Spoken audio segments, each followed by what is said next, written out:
ನಮಸ್ಕಾರ ಸ್ನೇಹಿತರೆ.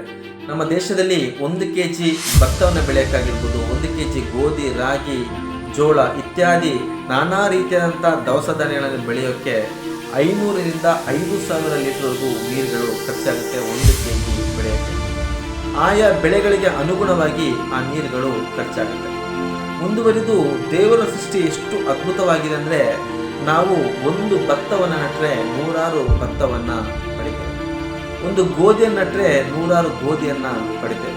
ಒಂದು ಹಣ್ಣಿನ ಬೀಜವನ್ನು ನೆಟ್ಟರೆ ಆ ಬೀಜ ಮರವಾಗಿ ಆ ಮರದಿಂದ ಸಾವಿರಾರು ಹಣ್ಣುಗಳನ್ನು ಪಡಿತೇವೆ.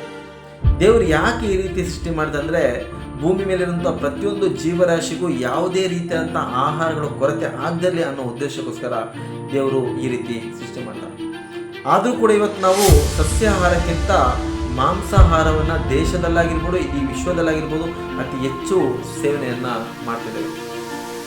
ಆಹಾರ ಅವರವರ ಇಷ್ಟ, ಅವರವರ ಹಕ್ಕು ಮತ್ತು ಆಯಾ ದೇಶದ ವಾತಾವರಣಕ್ಕೆ ಅನುಗುಣವಾಗಿ ಆಹಾರಗಳು ನಿರ್ಧಾರವಾಗುತ್ತೆ. ಅರಬ್ ದೇಶಗಳಲ್ಲಿ ಹೋಗಿ ನೀವು ಪಾಲಕ್ ತಿನ್ನಿ ಅಂದರೆ ಅಲ್ಲಿ ಪಾಲಕ್ ಬೆಳೆಯೋಕ್ಕೆ ಆಗಲ್ಲ, ಅವರು ಇಲ್ಲಿಂದ ಪಾಲಕನ್ನು ತಿಂತಾರೆ. ವ್ಯವಸಾಯ ಮಾಡೋಕ್ಕೆ ಅವ್ರಿಗೆ ಸಾಧ್ಯವಿಲ್ಲ, ಆದ್ದರಿಂದ ಅವರು ಬದುಕಬೇಕು, ಜೀವನ ಮಾಡಬೇಕು, ಮಾಂಸಾಹಾರಗಳನ್ನು ಸೇವನೆ ಮಾಡ್ತಾರೆ. ಯಾರು ಯಾವ ರೀತಿಯಾದಂಥ ಆಹಾರವನ್ನು ಸೇವನೆ ಮಾಡ್ತಾರೆ ಅನ್ನೋದು ಮುಖ್ಯವಲ್ಲ. ಇಲ್ಲಿ ಯೋಚನೆ ಮಾಡುವಂಥ ವಿಚಾರ ಏನಂದರೆ, 1 kg ದವಸ ಧಾನ್ಯಗಳನ್ನು, ಅಕ್ಕಿ ಆಗಿರ್ಬೋದು, ಗೋಧಿ ಆಗಿರ್ಬೋದು, ಜೋಳ ಆಗಿರ್ಬೋದು, ಏನೇ ಆಗಿರ್ಬೋದು ಇದನ್ನು ಬೆಳೆಯೋಕ್ಕೆ ಬೇಕಾಗುವಂಥ ನೀರು 500ರಿಂದ 5,000 ಲೀಟ್ರ್. ಅದೇ ರೀತಿ 1 kg ಮಾಂಸವನ್ನು ಉತ್ಪತ್ತಿ ಮಾಡೋಕ್ಕೆ ಬೇಕಾಗುವಂಥ ನೀರು 17,000 ಲೀಟ್ರ್ಗಳು. ಸಂಶೋಧನೆ ಮಾಡಿ ವಿಜ್ಞಾನಿಗಳೇ ಹೇಳಿರುವಂಥ ವಿಚಾರ.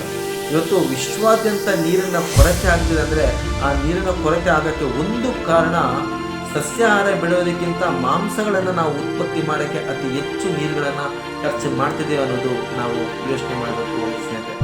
ಇಂಥ ಅನೇಕ ಉತ್ತಮವಾದ ವಿಚಾರಗಳನ್ನು ಈ ಚಾನಲ್ ಮೂಲಕ ತಿಳಿಸ ಬರ್ತೀನಿ. ಚಾನಲ್ನ ಸಬ್ಸ್ಕ್ರೈಬ್ ಮಾಡಿ.